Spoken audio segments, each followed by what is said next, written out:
before we start the class, please let us take the blessings of the beautiful deities of ISKCON Mangaluru, Sri Sri Radha Govindaji, Sri Sri Radha Govindaji ki Jai.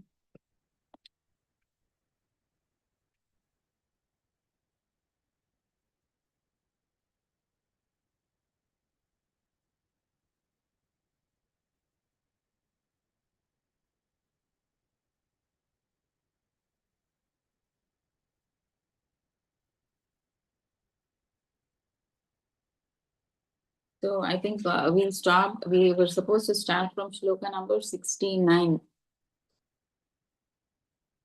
So we'll just have a quick look. 69th shloka. Yeah. So we stopped here. So 69th shloka. So we were talking about Sthita Pragna, right? What are the qualities, how he walks, how he sits, how he eats, and how he behaves, how his behavior is, everything. So we are seeing that. So now we are seeing how he walks. Okay. So translation by Srila Prabhupada. Srila Prabhupada ki jai. Hare Krishna Mataji, are you able to see my screen? Hare Krishna Mataji. Yes, I can see. Hari Bol. Yeah. Today it's okay. Yeah, wonderful, Mataji. Thank you. Thank you so much. Thank you, Mataji. So here, let's see the translation by Srila Prabhupada. So what is night for all beings is the time of awakening for the self-controlled. And the time of awakening for all beings is the night for the introspective sage. So here we are basically going to see what is the difference between a karmi and a sthita prajna. Okay. So a sthita prajna, he's on the platform of soul. He's always thinking how to serve the Lord.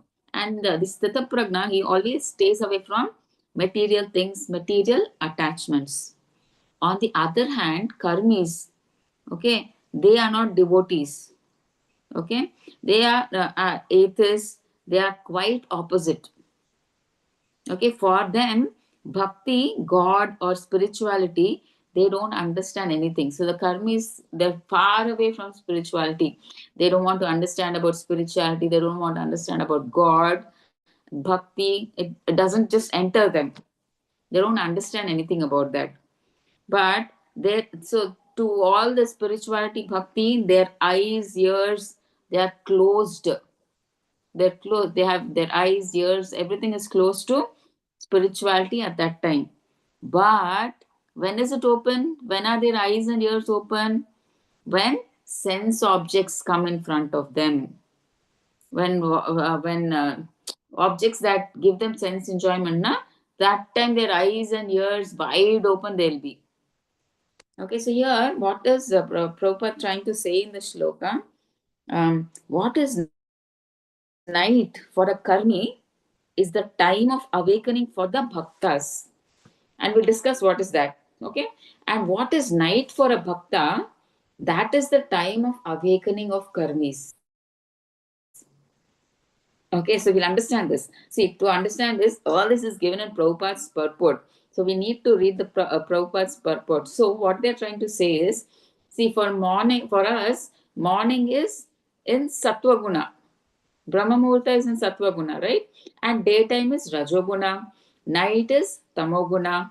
So we can do, actually we can do our spiritual activities at any time, but if you do it specifically in the Brahma Muhurta, the effect is more.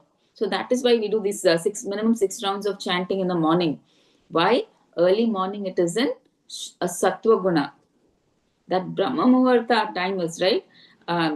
Before 7, 4:30. Generally, all the devotees in ISKCON, they complete their minimum 16 rounds in the morning by 6:30, max by 7. Like 4:30 to 6:30 or 5 to 7 max. That almost all of them try to finish by that time, because that is the Brahma Muhurta time, 1.5 hours before your sunrise. Generally, okay. So at that time, generally we should do our spiritual activities. But those who are karmis, what do? They slowly get up at 11 or 12 on, especially on holidays. You see the karmis, they sleep they get up at 11 or 12 in the afternoon, or sometimes even 1 p.m. during their holidays. But if they have to go to office or school, they may get up a little early. I mean, like if they have to go to school at 8 o'clock, they get up at 7:30. Or if they have to go to office at 9, they just get up at 8:30, like that. And everything in a rush they will do, because that is the time of Rajoguna, right? So they will rush everything fast. These people, whole of night, they are awake, they are active. We can see, right, the karmis, they're on their phones, either seeing web series or whatever be the reason, Instagram, Facebook, YouTube, whatever they are. We can see that they're active. They watch these TVs, movies, YouTube till 3 or 4 a.m. Then they sleep. At 3 or 4, they sleep. But that is the time of awakening. So the time they go to sleep, the karmis go to sleep, the devotees wake up. So the devotees wake up at Brahma Muhurta at 3 or 4 a.m. That's what Prabhupada is trying to say in the translation. See, the time the karmis go to sleep, that is the time of awakening for the devotees. So 3 or 4, the devotees get up. Okay, so the interest of the karmi and the interest of the devotee is totally different. So these karmis, atheists, interest is in the karmis and these non-devotees, they are interested in sense gratification. But a sthita prajna or devotee's interest is in doing bhakti. So it's totally different, the way they think and the way a sthita prajna thinks. Okay, a devotee, he thinks about satisfying the senses of Krishna, but a karmi, in his own senses, like he wants to satisfy his own senses. Okay, so that is the difference. So a person who's sthita prajna, he may get actually many bad thoughts he may get, because this is Kali Yuga, right? How much ever good you may be, automatically, because you're staying in such a world, sometimes he may get those thoughts, but they don't meditate on them. Okay, because why they I mean, like, why doesn't he get affected? Because he's always immersed in the seva of the Lord. Because at that time you're so busy when all your senses, mind, everything are engaged in the seva of the Lord. So how much ever bad thoughts come, we don't meditate on them, because basically we are busy with some activity, we are busy with serving the Lord. So even if bad thoughts come, we don't meditate on them. So they just come and go away. So they don't disturb the person, sthita prajna. Okay, so those who are sthita prajna, so they are such a stage. So that's what they're saying. Okay, the same thing is depicted here in this chart here. So you can please go through.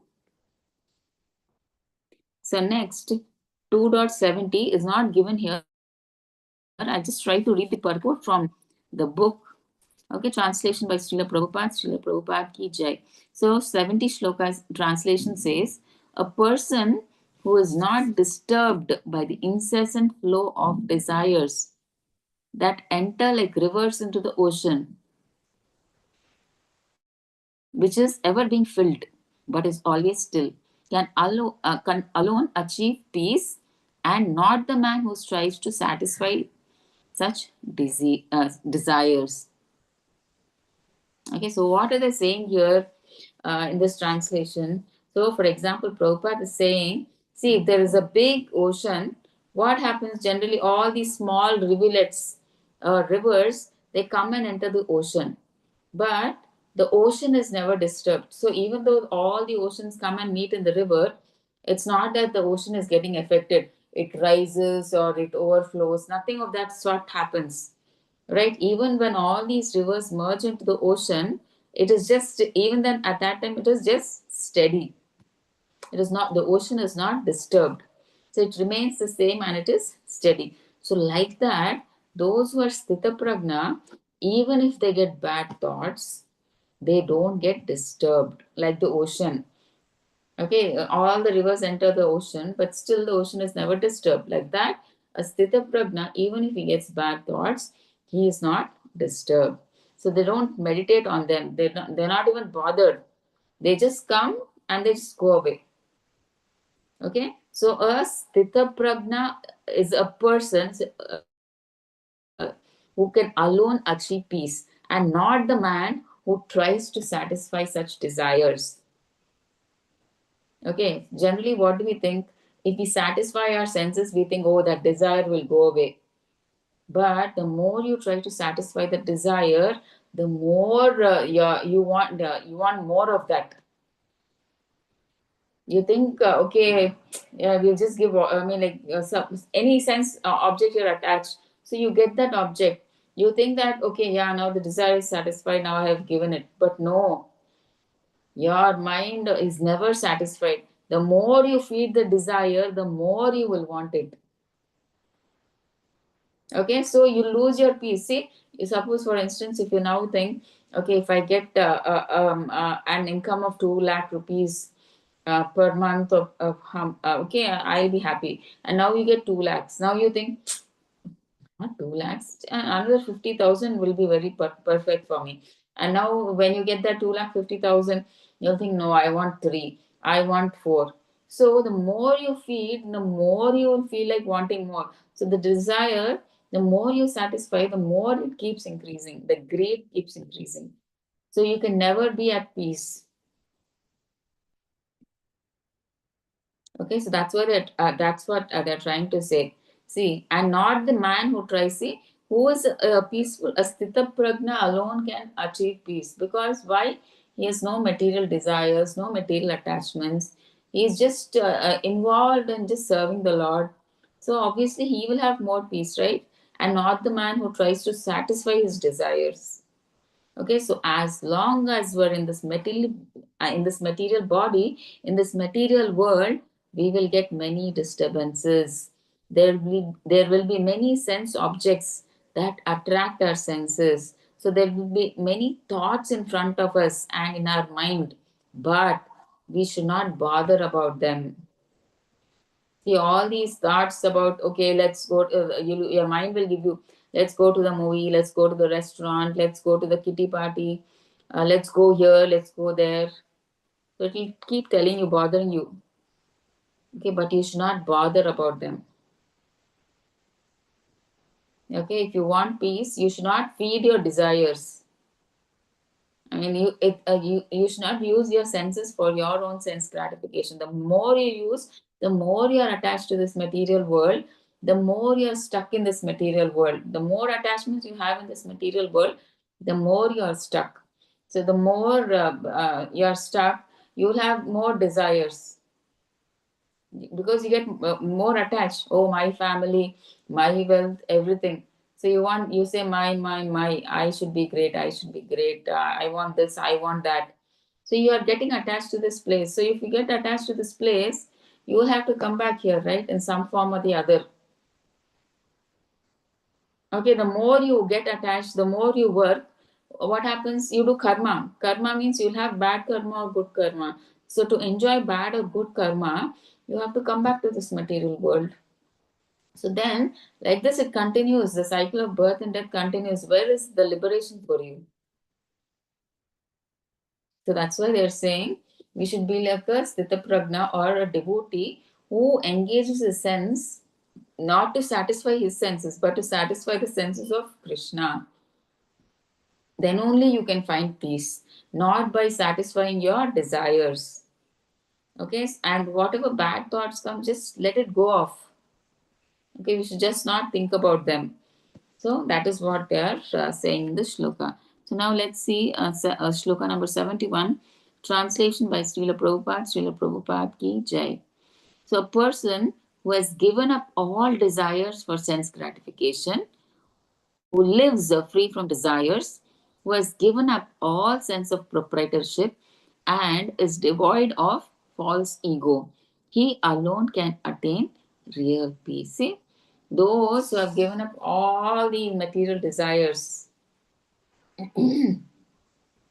Okay, you can have spiritual desires, no problem, but material desires, because that is the main reason that you come back to this material world, right? We have spiritual desires, no problem. You'll go to the spiritual world.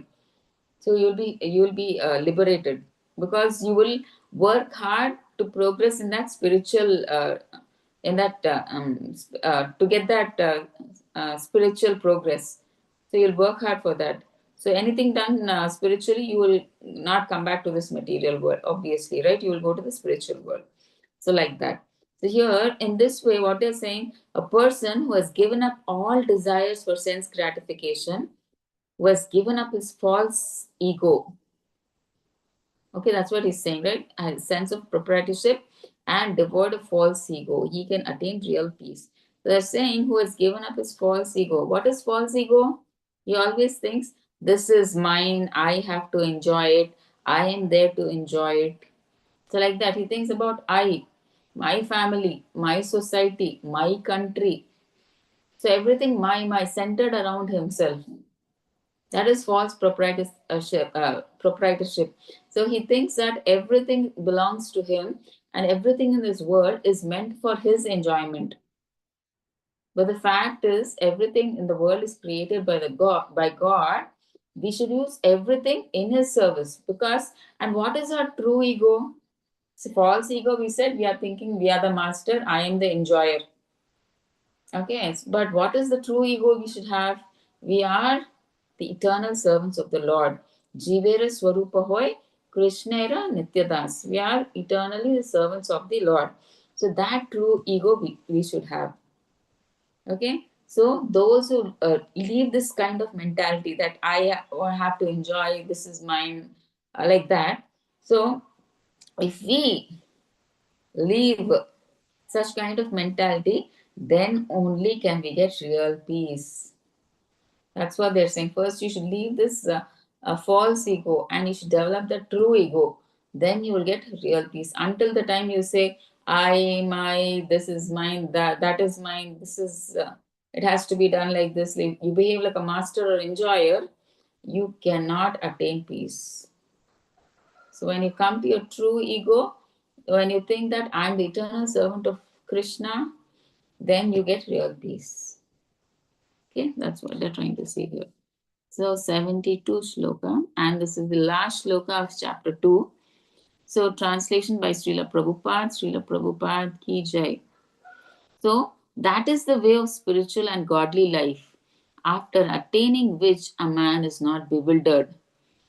If one is thus situated, even at the hour of death, one can enter into the kingdom of God. So, if we are always meditating on the Lord or doing seva to the Lord, what are they saying? At the time of death, one can enter the kingdom of God. So Prabhupada, he gives an example of Katvanga Maharaj. So Katvanga Maharaj, he was a devotee. So when he heard, he actually was fighting for the Devatas against the demons, and because of Katvanga Maharaj strong fighting, they win the battle. The Devatas win the battle, and they ask him, like, see, you have supported us in fighting, you won the fight for us. Please ask some benediction. Then he asked, Katvang Maharaj asked, please let me know how much time I have, how much time do I have to live? I mean, how many years more can I live? Do I live? Then the Devatas, they say that you will die in a few minutes. Then what he did, he immediately started meditating on Lord Krishna. So when he's left his body, he went back to Godhead. See, actually, how difficult it is. Like when that somebody tells us that we are going to die in minutes, what do? We worry. I mean, like we think about, I'll be losing my husband, I'll be losing my wife, I'll be losing my children, my money, my property. Oh, you tell all the things. See, I've kept this much money there, this I've kept there, that I have kept there. And please take care of children, please take care of wife, everything. We'll be talking about all material things. Do we anytime think that, oh, I'm dying now, let me meditate on the Lord, I have to go back to Godhead? Do we ever think like that? No, right? We don't even get that thought. But when Katvanga Maharaj was said that he just had a few minutes, he immediately started meditating on Lord Krishna. And when he left his body, he went back to Godhead. Just those last few minutes. So how is this possible? So even Parikshit Maharaj, he just had 7 days to die. Okay, he left everything. He also left. See, when he knew that he was going to die in 7 days, how did he develop that vairagya? He left everything. He left his beautiful wife, beautiful children, the kingdom, the whole. I mean, at that time, the whole world was his kingdom. So he left his kingdom. Not one part like India, Australia, like that. The whole of the universe was his kingdom. So he gave up everything. He gave up his property, wealth, the children, relatives, everything he gave up. How is this possible? How could they renounce so fast? We have so much attachment to our family members' wealth and everything, right? But how are they able to do this? This is because they practice bhakti right from their childhood. If you see, Parikshit Maharaj, he practiced bhakti right from his childhood because his grandparents like Arjuna and all those were hardcore devotees of Lord Krishna. So they gave him the training from childhood. So because he was trained from childhood, he could get that vairagya. He knows what's the essence of life. He knows what's the purpose of this human life. That's why they know we have come empty handed, we will go empty handed. So why should we be so much focused in between on things that are not ours? Okay, actually, when we die, right, we can't even take anything, not even a single paisa we can take with us. Forget about properties or whatever.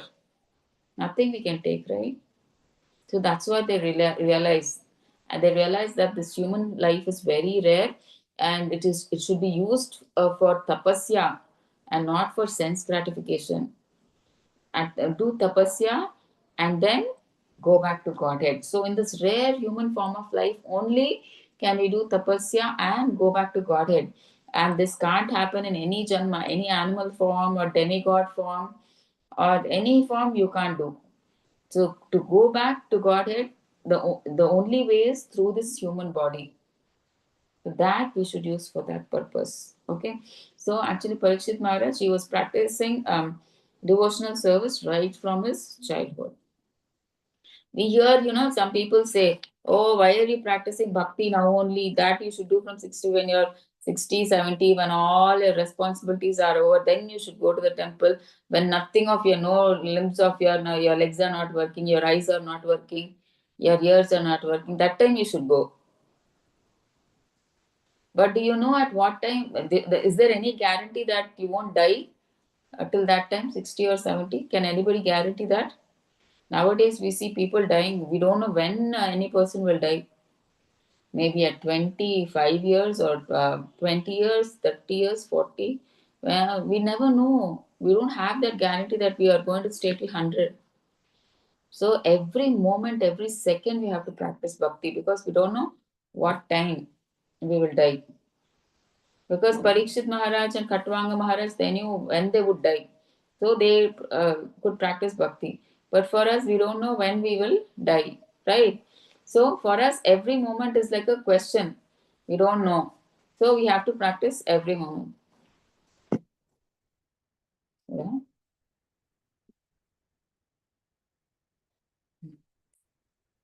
Okay, okay, so we have to practice bhakti every moment because we don't know when our moment of death is. And death is the exam for us, right? Whether at the time of death, at the time of leaving our body, are we able to focus on Krishna or not? That's why this whole life is the preparation, so that at the time of death, are we able to remember Krishna? Have we failed or passed the test at the time of death? So for that, we have to start practicing bhakti from a young age. See, like how we study throughout the year, so that at the end of the year we have to pass the exam. It's not like throughout the year we don't study and one day we study and we'll pass. No, right? It's not possible. You can't read the whole year syllabus in just one day. So like that, see, you can't. So some people think, see, why do we have to do all this bhakti at the time of death? If somebody comes and tells us to say Hare Krishna, Hare Rama, we will tell at that time. We think it is not that easy. See, because at the time of death there is so much pain. Your throat is like full of mucus. So not a word will come out of your mouth. Your ears, you can't hear properly. It is blocked. You can't see properly. At the time of death, when the soul is coming out of the body, there is so much pain. So in all this pain, all this, there's mucus in the throat. You can't speak. You can't say Hare Krishna or whatever. Okay, you're in that pain. You're not able to think anything. You only worry about that pain. You can't hear properly. You can't see properly. You can't smell properly. So it's very difficult. So don't think that all this till the end of my death I will do sense enjoyment, and that at the last moment I will tell my daughter or son to say Hare Krishna. So I will tell Hare Krishna and then I will leave my body. I'll go back to Godhead. That is never possible. It's not that easy. There are several instances many people have tried, but it never works out like that.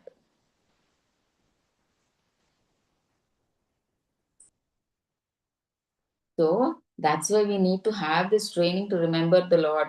So from childhood, whenever we have that knowledge, at least, see now at least we have come into bhakti. We realize that importance. At least if we can start from now, it's never too late, right? Rather than totally leaving it, oh, I've started in old age, now what is the use? Nothing like that. Bhakti can be taken at any stage, not a problem at all. So we can just start now itself. Okay, it's never too late. Okay, so if you practice now, maybe at the time of death, there is a chance of remembering Krishna at that time of death. So, whatever you meditate on mostly throughout your life, that is what you are going to remember at the time of death. See, if you're totally involved in material sense gratification, obviously that is what is going to come in your consciousness at the time of death. So if you're totally throughout your janma, you are doing devotional service, those thoughts will only be there in your mind. So that is what is going to come out. That consciousness is going to come out at the time of death. So it is totally dependent on us, right? See, generally people say, right, whatever you do throughout the day, in the night when you sleep, that only comes to your mind. So, like that, whatever you practice throughout your life, that is what comes into your consciousness at the time of death, and that is what you're attached to more. See, if you do more of sense gratification, material attachment, that your consciousness will get attracted to that only at the time of death. You will remember that only at the time of death. But if you try to do more of devotional service, and so that is what you're going to remember. Your consciousness is filled with bhakti. Then that is what you're going to remember, right, at the time of bhakti, at death. So like that. So that is why we have to, throughout our whole life, we have to do sadhana. That is chant minimum 16 rounds, reading Prabhupada books, hearing the Vaishnava speeches. Okay, and please don't hear whatever lecture comes to your mind on YouTube or because it's so fascinating, interesting on Instagram. We should listen to speeches that are in that Pramanik Parampara, they say, right? Disciplic succession, which come in that Guru Parampara. So ours is a parampara that starts from Krishna, right? Brahma, Narada, Veda Vyasa, and till our very own dear Srila Prabhupada. Okay, it should come in that Pramanik Parampara, disciplic succession, Guru disciple relationship, where none of the content is you add or you minus. It is just as Krishna has presented it to Brahma. So it should come in the same disciplic succession, no additions and reductions should be done. Okay, so like that, see, throughout our whole life, if we do sadhana, then what? Death is the exam. So our whole life is a preparation for that exam. So if we practice in such a way throughout the whole life, if we do bhakti, then we can pass the exam and go back to God. Okay, so that is what they're trying to tell here. This human life is very rare. Please use it very carefully. Don't use it for sense gratification. One more life of sense gratification, like the cats and dogs. Cats and dogs, anyway, they don't have that consciousness like us, higher consciousness. So they just eat. They just whatever they want, they will do. They will eat whenever they want. They will sleep whenever they want. They will defend some whenever they want. They will have sex life whenever they want. Everything. So, but we are not cats and dogs, right? We are humans. If we also just eat like them, sleep like them, defend like them, have sex life, and what is the big difference between animals and us, right? So we have to understand that, like, we have to like in this human life, we have to understand what are the see, I don't like disease. There's so much pain when you have disease. I don't like disease. Why is it forced on me? See, I don't like old age. We know so many troubles in old age. Oh, no, I don't like old age. Why is it forced on me? I don't like somebody to boss over me. Why is somebody bossing on me? So we get all these questions, the answers to all these. Who is God? Who am I? What is my relationship with God? So all these answers we can get in the Bhagavad Gita. All the answers in our material life and spiritual life, to all that we get the answers in Bhagavad Gita. And only in a human form can we read the Bhagavad Gita, right? If you take the Bhagavad Gita, you shout the Bhagavad Gita, you explain the Bhagavad Gita for in front of a dog for 4 5 years, no use. It cannot understand. So we can understand the Bhagavad Gita only in this human life. So we should make the most of it. Otherwise, we are losing this opportunity of the human life. We don't understand now, learn now, and start our preparation to go back to Godhead. Prabhupada says we are eating poison. Knowingly, we are eating poison. Okay? So that's why we should use this rare Janma to do tapasya and go back to Godhead. Okay? So with this, we complete chapter 2, wherein we saw the summary of all the yogas. Like we saw Sankhya Yoga, where we talked about this difference between soul and body. And then we came to Karma Kanda, where we saw Krishna tells Arjuna, see, there is always gain. So you fight, okay? Because if you win the battle, you will get the kingdom, earthly kingdom, and you will rule happily. And if you die, also, you will go to heavenly planets. There also, you'll enjoy. So he's telling, spoke about Karma Kanda, and then next he spoke about Nishkama Karma Yoga. Right now, that is what we are talking about, Nishkama Karma Yoga. So how you fight, but without any expectation of results. Okay, so he spoke all these different kinds of yogas. So in next chapter, from 3, 4, 5 onwards, we will talk more about Karma Yoga. Okay, so we'll see the chapter 3. We'll try to start today. We'll see how much we can try to. I think hardly 4 or 5 shlokas we'll be able to complete, I think.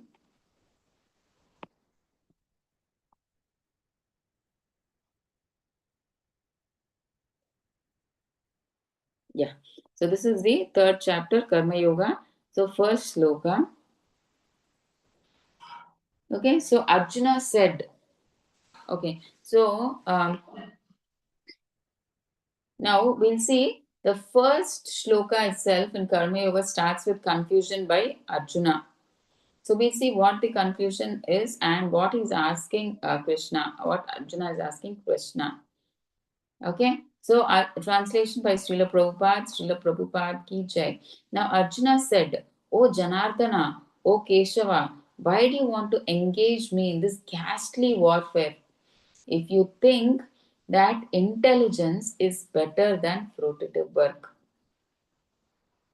Okay, so you understand what Arjuna is asking. See, why do you want me to engage in this warfare, ghastly warfare? Because there's a lot of bloodshed. That's why he's calling it ghastly warfare. If you think that intelligence, so intelligence means what you see in the shloka, it is like buddhi yoga. Buddhi means intelligence, right?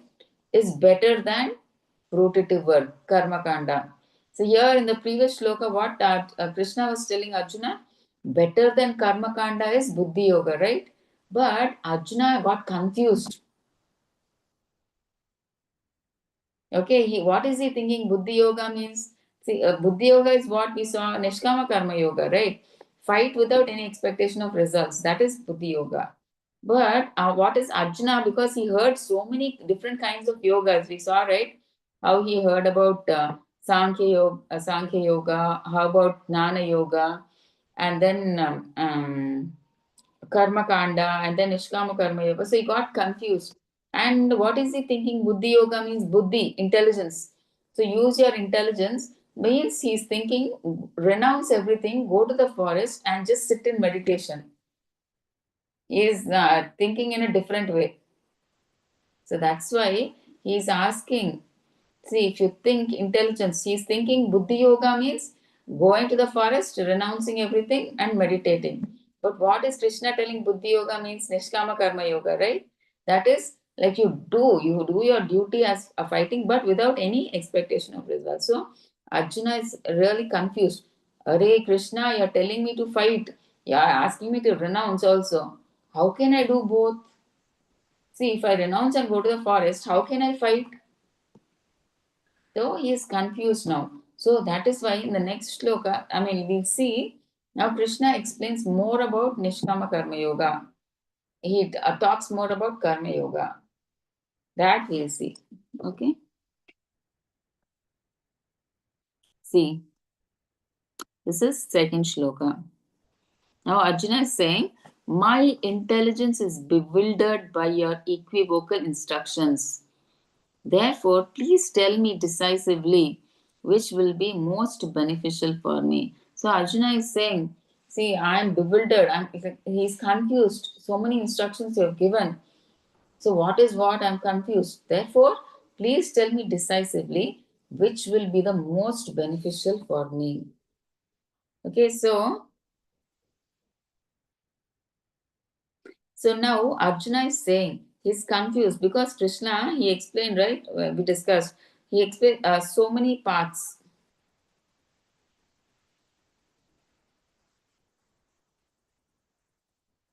Okay, so many he spoke about Sankhya, Karma Kanda, Buddhi Yoga. So we see that Krishna initially in chapter 2 he explains the concept of the soul, right? That is Sankhya, and asks Arjuna to fight. Then next what he says, which process he talks about Karma Kanda. He says Karma Kanda means with expectation of results. Either you fight and win, you get the earthly kingdom, you can rule. If you die, you go to heavenly planets. There also there is enjoyment. And then he talks about Nishkama Karma Yoga, fight without any expectation of result. So Krishna says, just fight, do your duty, and don't expect anything from fighting. Fight because I want the battle to happen. So Krishna is telling like that. So, like this, many paths are told, making Arjuna confusing. So he's confused now, which is which path, which is what. Okay, so what do you say? In other words, by his questions, Arjuna is clearing, like by asking all this, he's clearing, he's bringing out the path for Krishna consciousness for all those who want to understand the mystery of the Bhagavad Gita. Okay, so he's trying to make it more clear what exactly we have to do. Okay, so that we'll see now. In the third shloka, we'll see. Yeah. This is the third shloka. The Supreme Personality of Godhead said, O sinless Arjuna, I've already explained that there are two classes of men who try to realize the self. Some are inclined to understand it by empirical, philosophical speculation, and others by devotional service. So Krishna starts by saying, Arjuna, I've already explained that there are two classes of men who try to realize the self. Who are those two? One is like the Gnana yogis, and the second one are bhaktas or devotees. So there are two kinds of people. Basically, Krishna is trying to say. Okay. So philosophical speculation means what? They're talking about Sankhya or Gnana Yoga. So what do these Nanis do? They renounce everything. Okay, they renounce everything. They don't do the responsibilities that they're supposed to do. They go to the forest, they renounce all their responsibilities, they come to the forest and they read all these books, the Vedas, the Upanishads by themselves. They don't have a guru, anybody to guide them. They think they're so intelligent that they can by themselves, by reading all those books, they gain all the knowledge. They know, they get this knowledge of Sankhya Yoga, right? They know the concept of the soul. They understand that they are the soul. Okay, by reading all those Vedas and Upanishads, and they speculate. They guess by themselves. Oh, it could be like this. It could be like that. Why not like this? Because they don't have a Pramanic guru, right? Who can help guide them. So they themselves, they think everything, they're intelligent, they can do it by themselves. So they speculate, in the sense, they, because they're not sure, they think, ah, yeah, it could be like this, it could be like that, and then they proceed. Okay, so this is one class of men. The other class of people are like, who are like these people, they want to merge into the impersonal Brahman, because they want to escape the pain of this material world. We all know that this material world is dukkhalayam ashashvatam, right? We have so many pains, struggles, distress, difficulties, right? So we want to get out of this. That's why we have come to Krishna consciousness, right? So we want to get out of all these problems. So these nannies, similarly, what, they want to get out of this difficulties, and that is why they read all these Vedas. They gain knowledge about the soul. They understand that their soul, and so they want to do, through meditation, they want to merge into the impersonal Brahman, and they want to lose their individuality, and they want to become one with God. Okay, so after death, what we call liberation, they want to go and merge inside God, inside that impersonal Brahmajyoti feature, and become, and they think they become one with God. Okay, so these are the first class people, first one kind of people. So second kind is devotional service, who do karma yoga. That is buddhi yoga we were talking about, right? Nishkama karma yoga. Okay, so in the previous chapter, we saw how Krishna explains about Sankhya Yoga, Buddhi Yoga, and all that we saw. So, Sankhya Yoga is what? Is the analytical study, like the differences we see, right, between body and soul. So, everything that is explained. So, this Sankhya Yoga is particularly for those jnanis, for those people who want to speculate and understand, and they don't blindly believe what the way what they hear or what they come to know. They want to experiment by themselves, and then they if they see the fact, then they agree. Otherwise they don't agree. Till that time they'll be saying it could be like this, it could be, we see, right, in theories they say assuming like this, it could be like that. So they are just under mental speculation because they don't know the truth. Okay, they believe in that experimental knowledge. When they do that experiment, if it comes out a success, then they believe, yeah, because it is success, this happens like that. They go through mental speculation, I mean, through experiments to see whether it is coming correct or not, like that. And Buddhi Yoga means people who work in Krishna consciousness. So by working in Krishna consciousness, we have no karma, right? No reaction, because no bad, good. We do everything to please Krishna. So in Buddhi Yoga, we depend entirely on Lord Krishna.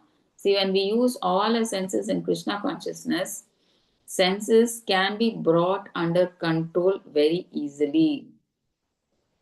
Okay, we should never try to suppress our senses artificially.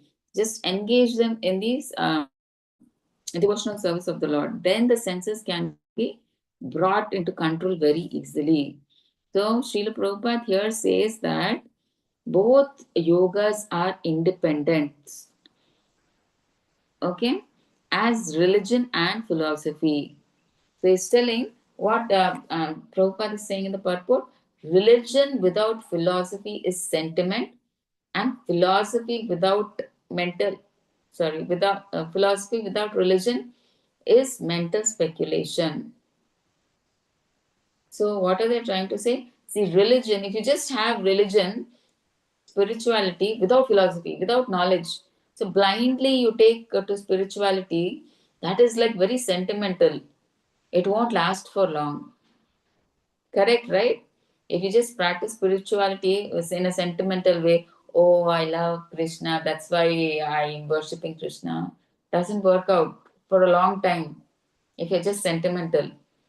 Because sometimes, if you don't know that philosophy or knowledge about Krishna, you take it very sentimental. Say, if everything is going fine, you'll say, ah, I love Krishna, I will worship Krishna, you'll say. But the day Krishna doesn't fulfill your wishes, then you think, oh, I'm doing so much for Krishna, but Krishna is doing so bad for me, he's not caring about me.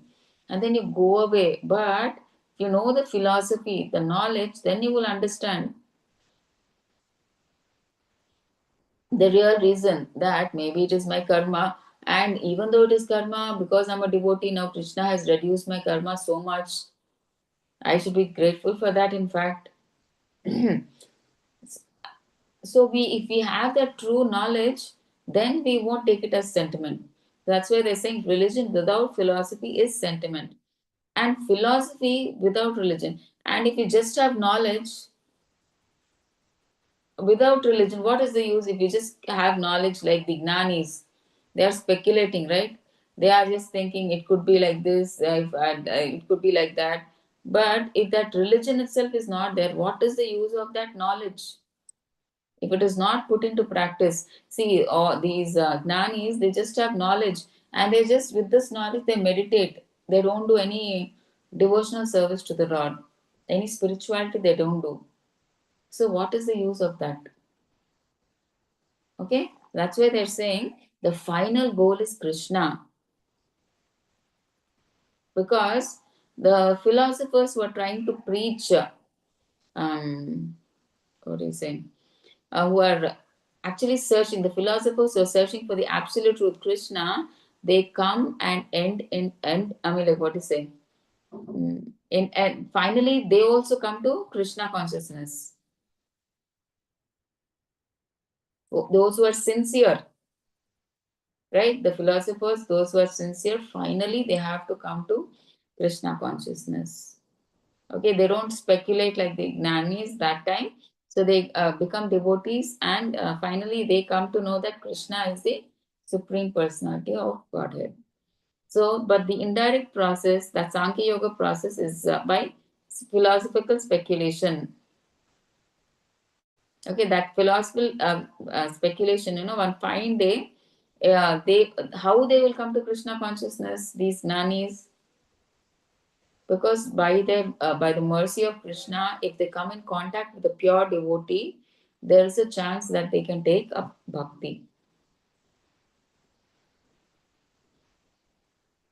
Okay, so Buddhi Yoga is directly connecting everything to Krishna, but whereas this mental speculation is indirectly, it is not direct, it is indirectly connecting to Krishna. So, but Buddhi Yoga means you use everything, you use your mind, senses. Buddhi Yoga means what? Nishkama Karma Yoga. So, you're using all your senses in the worship of Krishna. So, here Krishna is trying to say which is better. See, Krishna is saying of these two, Krishna consciousness is better, because it does not depend on, you don't have to understand his soul, or you don't have to get detached from the material world. See, like all of us, we are not detached from the material world, right? We are still with our family members. Still, we are practicing Krishna consciousness, right? So, by practicing bhakti, we are purifying our senses. By chanting, right? We are doing, that purification process has started. So, we have started purifying the senses. Automatically, this is. But when you do Gnana Yoga, Sankhya Yoga, you are like, just you have that knowledge. Okay, so that's what they're trying to say here. So Krishna consciousness of the two, now Krishna is saying of the two, which is better. So Krishna consciousness is itself self purifying and the direct method of devotional service. And how bhakti is, it's very easy and sublime. Isn't bhakti easy and sublime? You just have to chant 16 rounds, you just read Prabhupada books, you do bhajan, you just do puja, you have prasadam. So it's so easy. There's nothing that is difficult. That's why they're saying it is easy and sublime. Okay. So if anybody of you, I mean, like they don't have idea what is Sankhya Yoga exactly. Mataji, you know what is Sankhya Yoga?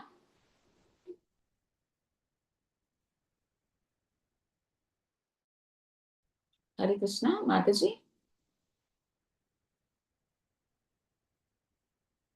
Mataji, are you able to hear me? Yes, yes. Hare Krishna.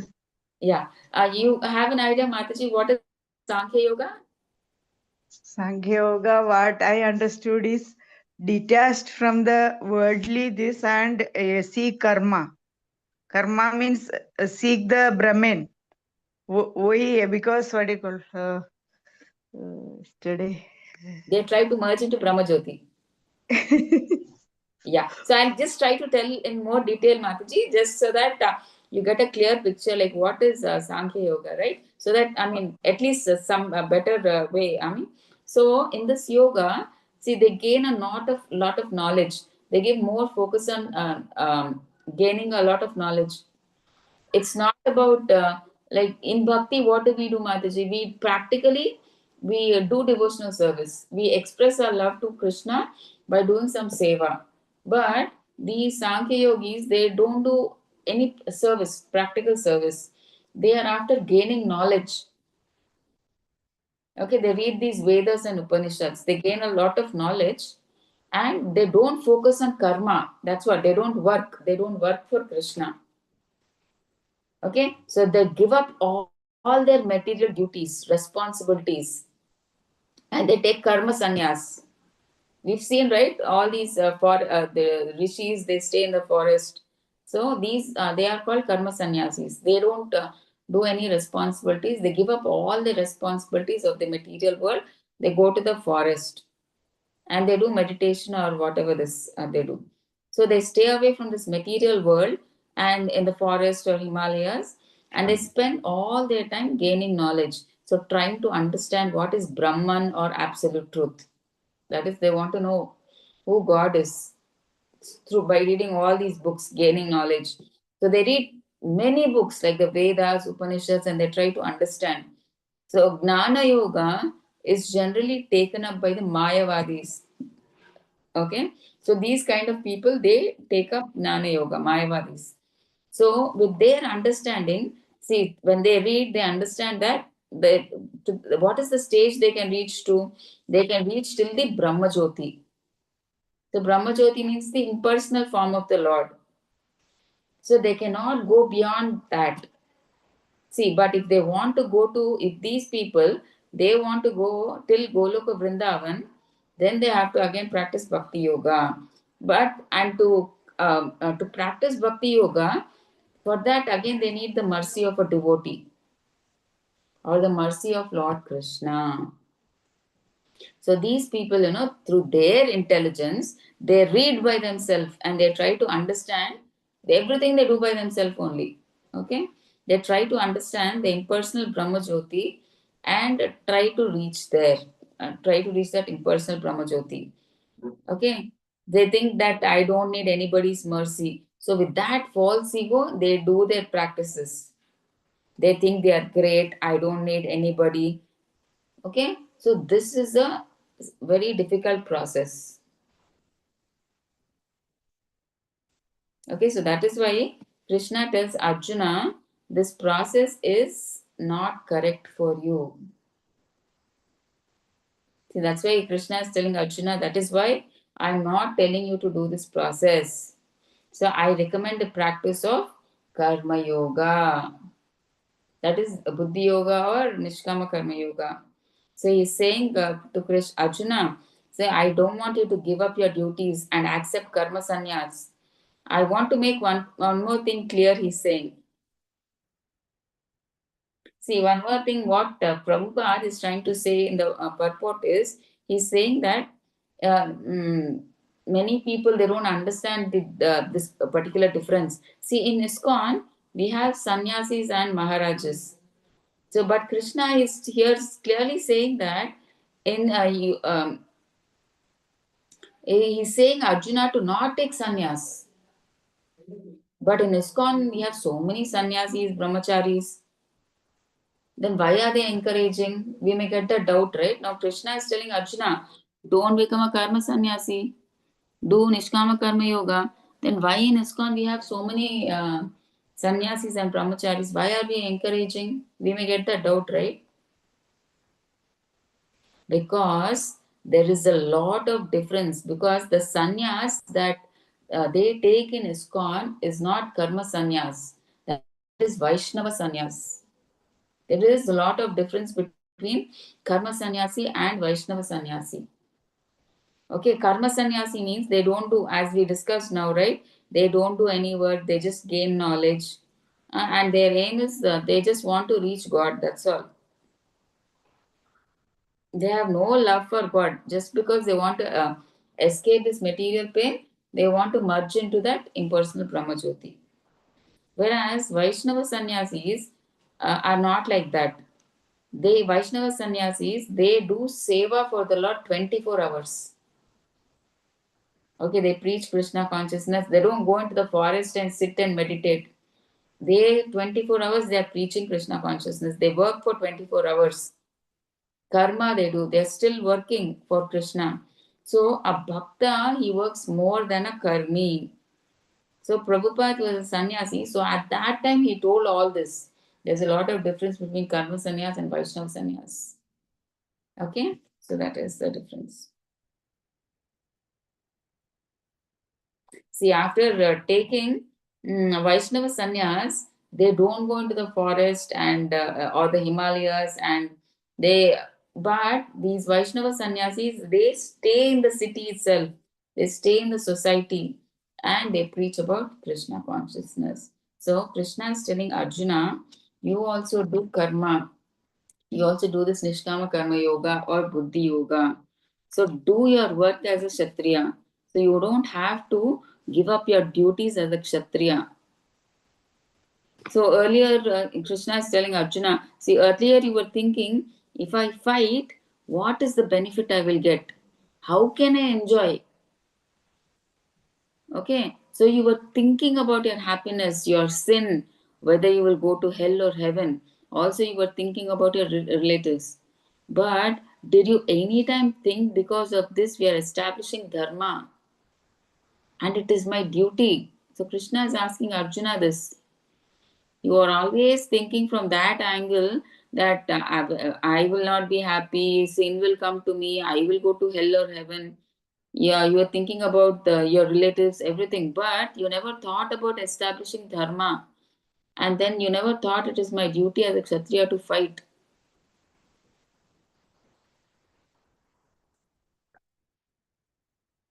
Okay? So you never thought that, see, if I work for Krishna, Krishna will be happy. You never thought about that. Actually, this is the goal of Varnashrama. What is the goal of Varnashrama? We have to satisfy Krishna. So Krishna is telling, change your attitude, Arjuna. Don't fight for yourself or for your relatives. Do it as a work, as a duty. Do it as a duty. Okay, this is my dharma. And what is the dharma of Kshatriya? Um, It is to fight and establish dharma, right? He has to fight, what do you say, a dharmic war. Okay, so actually, Arjuna is not fighting for his sense gratification to get the kingdom and then sit on that simhasana. He has no least interest about that. That's why he said that I'm not interested in the kingdom. Even the three world kingdoms also you give me, I'm not interested. He says, right? I find no enjoyment. What is the use when everybody is killed? Nobody is there to celebrate victory. I don't want. He's saying. So he's not interested actually. But Krishna is asking Arjuna to fight because of dharma, because as a Kshatriya, they need at least 5 villages to rule, and Duryodhana was not giving it. So this is a dharmic fight, at least so that they get their kingdom back. Actually, they are the rightful heirs, but Duryodhana has taken capture of all those things. So they have to get them back, right? Because they're Kshatriyas, they can't live by begging. So they need 5 villages at least so that they can rule. So for that purpose, it is a dharmic war, not any sense gratification war. Okay, that's why Krishna is saying, you as a Kshatriya, you do your dharma. That way, you can. This is the way to satisfy Krishna. So if you do your karma like this, that is karma yoga. See, it means you don't do anything for yourself, but you do it for Krishna. So that karma is called Nishkama Karma Yoga. So Krishna is saying, Arjuna, you do this. Okay. So now let's see the fourth shloka. Fourth shloka is not given here. So just let me read here from book.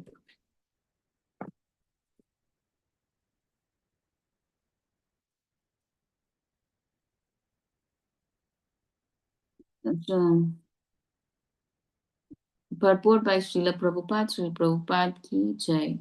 Not by merely abstaining from work can one achieve freedom from reaction, nor by renunciation alone can one attain perfection. Okay, so this is the fourth shloka. What is Krishna telling Arjuna here? See, you're trying to run away from your duty and take sannyas. Okay, so if you do like that, you cannot get paramgati, the highest perfection.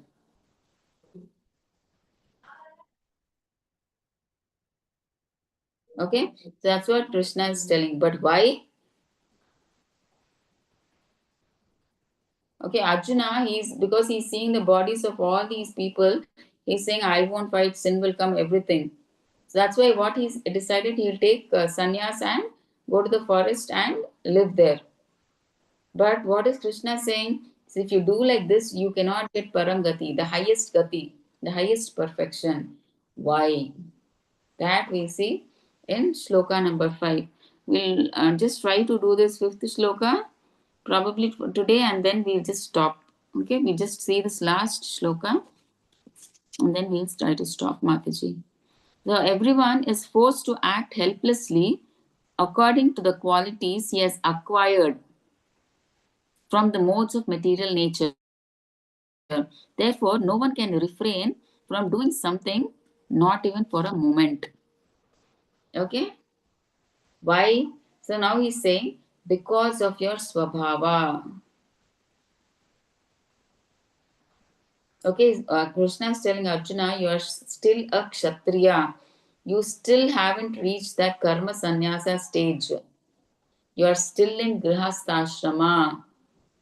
See, who can generally take the renounced order? Who can become a karma sannyas? One who is on that stage, right? It is not so easy for us to renounce everything and just go into the forest and just live a life by begging.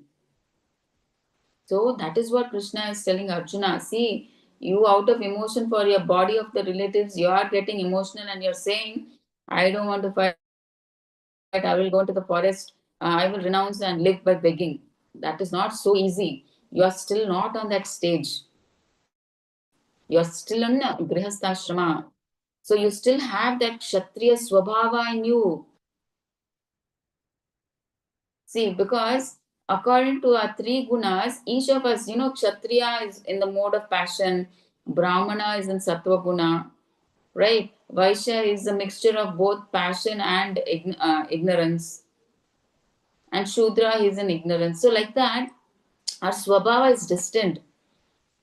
Like that, a Kshatriya, he is in the mode of Rajoguna.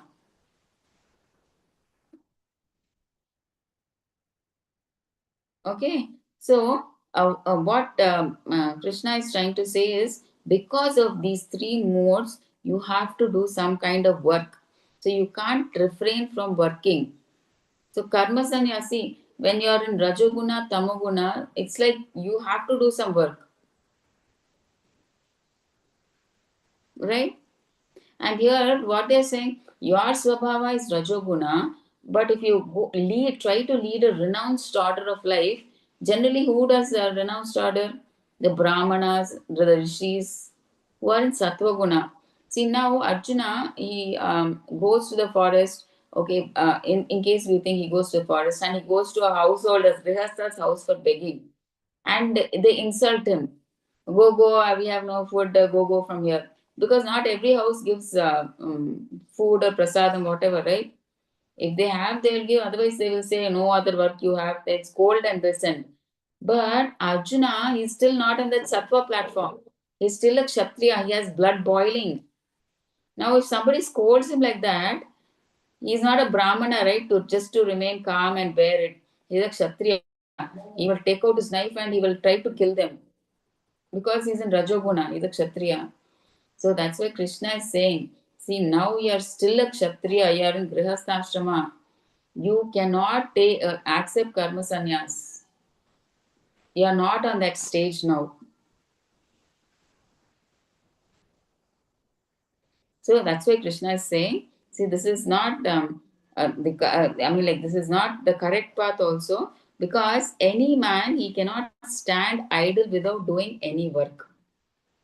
See, can any of us just stay idle without doing any kind of work?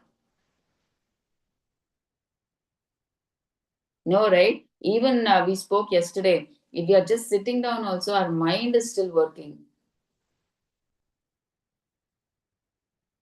Okay, so we have to keep doing work. So, according to the three modes, depending on the qualities he has acquired, he does work. Therefore, no one can refrain from doing something, not even for a moment. So, even a moment also, you can see the mind is working, right? For a single second, also, we are always working, either through our mind or mentally or physically, whatever. Okay. So, Srila Prabhupada, he's saying in the purport, if someone takes to Krishna consciousness, giving up his prescribed duties, or is not able to do bhakti properly, or he may fall down from the standard, then there is no loss for him. See, if somebody takes to Krishna consciousness and later maybe because of some reason he falls down, he goes back to his old bad activities, then also there is no problem. Because since he started his bhakti, he will get a human form in his next birth and he will continue from where he left off his bhakti. So there is no loss. But on the contrary, if he does all his duties well, responsibilities, everything well, but is not practicing Krishna consciousness, then what is the use? See, if you how many ever zeros you put, but if you don't put one beside it, the zeros have no value. But besides the zeros, if you put one, it has a lot of value. Like that, you may be doing all your family duties, responsibilities, but without Krishna, then that is of no use. Okay, so along with our duties, we have to do bhakti. I mean, we have to do our responsibilities. That's what Krishna is telling Arjuna. So Arjuna is telling, no, I won't fight. I will go to the forest and take sannyas. Krishna is saying, no. You should do your responsibility. Krishna is not saying, I will fight for you. You sit, you go to the forest. No. Krishna is saying, Arjuna, you fight. As a Kshatriya, it is your duty to fight. You fight. So don't take karma sannyas. That's what he's saying. So some people, they chant 16 rounds in the morning and then only they go to their job or business. So because bhakti is so important for them, they give priority. The first thing they get up in the morning, they chant their 16 rounds, then only they get out of their house. So much importance they give. Because when you chant 16 rounds in the morning, first thing is you're giving importance to Krishna.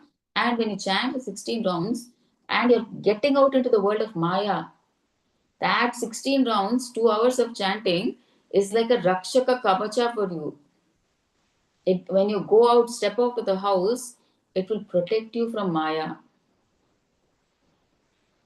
Okay? So, okay, that's how much importance or priority we have to give to bhakti. So then, if they find time, then they come to satsang, they read Prabhupada books and any seva. So they do all this. That's why once a week or twice a week, we on Saturdays and Sunday we meet, right? And satsangs, bhakti vrikshas. Why? To regain our spiritual strength throughout the week. Again, our battery comes down. Again, on the weekend, we do satsang, right? Like that we practice. So Krishna finally, like he says that don't I don't encourage karma sannyas. As a kshatriya, you do, he's telling nishkama karma yoga. So as a kshatriya, it is your duty to fight, so just fight. Okay, so we'll try to stop here, Mataji. So please let me know if you have